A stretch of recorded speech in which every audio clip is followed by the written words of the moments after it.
नमस्कार, मी मनीषा. स्वागत आहे तुमचं आपल्या या यूट्यूब चॅनलवरती. तर आज आपण चाललेलो आहे पुण्यातील सर्वात प्रसिद्ध आणि भव्य मंदिरामध्ये, म्हणजेच स्वामीनारायण टेम्पलमध्ये. तर हे मंदिर आहे ना, जवळजवळ 27 एकरच्या परिसरामध्ये आहे. आणि हे बघा, इथे कॅन्टीन आहे, त्याशिवाय इथे मुलांसाठी खेळण्यासाठी भरपूर अशा ॲक्टिव्हिटी आहे आणि पार्किंगची देखील खूप मोठी अशी सोय केलेली आहे. तर टू व्हीलर पार्किंगची सेपरेट आणि फोर व्हीलरची पार्किंगची अशी सेपरेट सोय केलेली आहे. तर आपण चाललेलो आहे आता इथे पार्किंगमध्ये. तर बघा, खूप मोठं असं भव्य पार्किंगची सोय आहे आणि पार्किंगमधून हे बॅक साईडचं असं मंदिर दिसतंय. तर आजूबाजूचा परिसर बघा, जवळजवळ 27 एकरमध्ये आणि सगळीकडे अशी हिरवळ आहे आणि खरंच तिथे गेल्यावरती खूप अशी शांतता भेटते. तर आज मी तुम्हाला ना मंदिराबद्दल छोटीशी माहिती सांगणार आहे. तर हे मंदिर आहे ना, कोणत्याही प्रकारचं स्टील किंवा आहे ना लोखंडाचा वापर न करता बनवण्यात आलेलं आहे. कोणत्याही स्टीलशिवाय पूर्णपणे दगडी कोरीव काम बनवलेले मंदिर आहे. हे मंदिर भारतीय गुलाबी वाळूचा खडक आणि लाल दगडापासून बनवलेलं आहे. तर बघा, खरंच खूप छान वाटतं हे मंदिर आणि तिथले नक्षीकाम देखील खूप सुंदर आहेत. तर चला, आता आपण मंदिरात चाललेलो आहे आणि मंदिरामध्ये आहे ना वेगवेगळ्या प्रकारच्या अशा सुंदर अशा विद्युत रोषणाई केलेल्या आहेत. जास्त करून आहे ना सगळेजण इथे संध्याकाळच्या वेळेस येतात.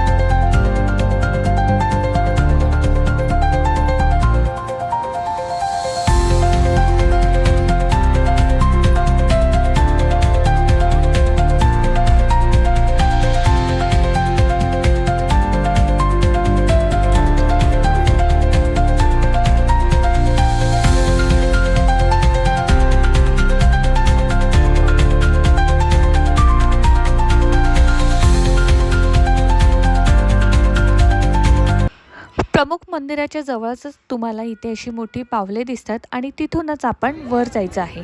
तर हे बघा, आता आपण वर आलेलो आहे आणि मंदिराच्या वरती तुम्हाला मी वरून कॅप्चर केलेला व्हिडिओ दाखवते. खरंच एवढं सुंदर वाटत आहे ना वरून दृश्य.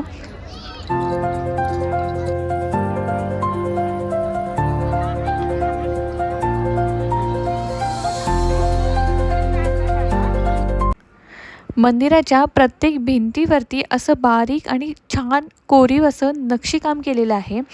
तर आपण हे ना आतमध्ये चाललेलो आहे आणि आतमध्ये मोबाईल किंवा व्हिडिओ वगैरे अलाउड नसल्यामुळे त्यामुळे आपण ते नियम पाळलेले आहेत. तर आतमध्ये फोटो वगैरे काढलेले नाही आहे. छान दर्शन झालं आणि दर्शन घेऊन नंतर मी बाहेर पडलो. तर बाहेर पडल्यानंतर आहे ना मुलांना भरपूर असं तिथे खेळण्यासाठी जागा होती आणि त्याचप्रमाणे ॲक्टिव्हिटी देखील भरपूर होत्या. तुम्हाला पुढे व्हिडिओमध्ये पाहायला भेटणार आहे. दर्शन झाल्यानंतर आम्ही खाली आलो आणि श्रीशाला तर एवढं तिथे खेळायचं होतं ना. आणि मी तिथे आपण नाही ना मंदिरात गेल्यावरती तिथे पारंपरिक ड्रेसेस घातले जातात. त्यामुळे ना जर तुम्ही कधी मंदिरात जाल ना, तर कुठल्याही मंदिरात आपण पारंपरिक ड्रेस घालतो, पण तिथले काही काही नियम असतात, त्याशिवाय आपल्याला आतमध्ये अलाव करत नाही आहे. तर इथे बघा, ड्रेस घातले होते आणि श्रीशाला ना माझ्या ड्रेसवरची ओढणी पाहिजे होती. त्यामुळे ती म्हणत होती, मम्मा तुझी ओढणी मला दे आणि मला बांध. मग तिला व्यवस्थित अशी पॅक केली आणि ती एवढी खुश होती, कारण का परिसर खूप मोठा होता मुलांना खेळण्यासाठी वगैरे बसण्यासाठी. आणि आपण संध्याकाळच्या वेळेस वगैरे गेलो ना, खूप असं शांतता वाटते. जरी गर्दी भरपूर असते पण प्रत्येकजण ना तिथे थोडा वेळ तरी कारण बोलतात ना, देवाच्या दारात जे बसून सुख आणि समाधान भेटतं ना, ते कुठेच भेटणार नाही आहे. त्यामुळे बघा, थोडा वेळ आम्ही बसलो आणि लगेचच मुलांना जायचं होतं. ते म्हणजे ॲक्टिव्हिटी, म्हणजे मुलांसाठी भरपूर मोठा तिथे प्ले एरिया होता. त्याचे चार्जेस पण होते प्रत्येक गेमचे. 100, 150 वगैरे, ₹50 वगैरे असे प्रत्येक गेमनुसार असे वेगवेगळे चार्जेस होते. तर इथे स्वरूपला इथे ना खेळायला दिलं होतं आणि श्रीशाला असे जम्पिंग खेळायचं होतं. त्यामुळे तिला त्याच्यामध्ये थोडा वेळ खेळून दिलं आणि गाडी वगैरे खेळलो.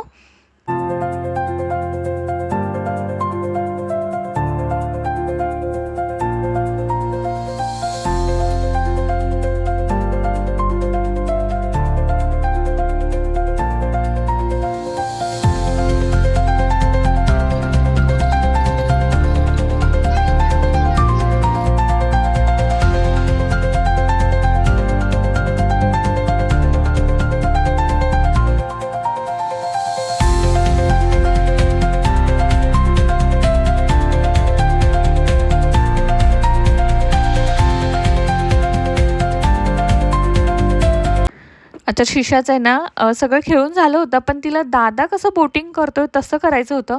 खरं तर तिच्यासाठी अलाव नव्हता, पण थोडा वेळ म्हटलं बघूया आपण 5 मिनिटं तिला आतमध्ये बसून ती घाबरते का रडते, आपण तिचं रिॲक्शन तरी बघूया. तर तिला जसं आम्ही बसवलं ना, ती एवढी खुश होती आणि तिला सगळं एकटीने करायचं होतं. एकटीने ती बोट आहे ना, अशी तिला पुढे न्यायची होती. जसं तिला दादा शिकवतोय ना, तसं त्याप्रमाणे ती करत होती. पण मला थोडीशी भीती वाटत होती. आतमध्ये वगैरे गेली आणि पटकन पडली वगैरे, तसं पाणी एवढं काही खोल नव्हतं. तरी पण म्हटलं भिजेल वगैरे म्हणून घाबरेल ती. पण हे बघा मस्तपैकी छान अशी मुलांनी छान गेम एन्जॉय केले आणि 8:00-8:30 वाजता आम्ही नंतर घरी आलो आणि घरी येता ना म्हटलं आता जेवण सुट्टीच्या दिवशी ना कधीतरी असं बाहेरून असतं. त्यामुळे आम्ही ठरवलं होतं की स्वरूपला आहे ना बऱ्याच दिवसापासून आहे ना भारती विद्यापीठच्या इथे आहे ना छोले भटुरे खूप फेमस आहे. जर तुम्ही कात्रजमध्ये राहत असाल तर तुम्हाला हे राजू अंकलचे छोले भटुरे माहीतच असेल. खूप तुफान गर्दी असते, तुम्ही कधीही जा. तर आम्ही पार्सल घेतले. तसं पर्सनली आम्हाला दोघांनाही छोले भटुरे आवडत नाही आहे, कारण का ऑइली वगैरे असतात. पण स्वरूपसाठी म्हटलं घेतलं कधीतरी ठीक आहे म्हटलं.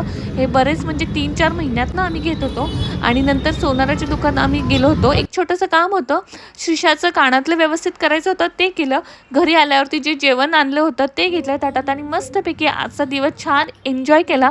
व्हिडिओ जर आवडला असेल तर प्लीज चॅनेलला लाईक, शेअर, सबस्क्राईब करून मला सपोर्ट करायला मात्र विसरू नका. व्हिडिओ पाहिल्यास धन्यवाद. पुन्हा भेटूया अशाच एका नवीन आणि फ्रेश व्हिडिओसोबत. तोपर्यंत नमस्कार.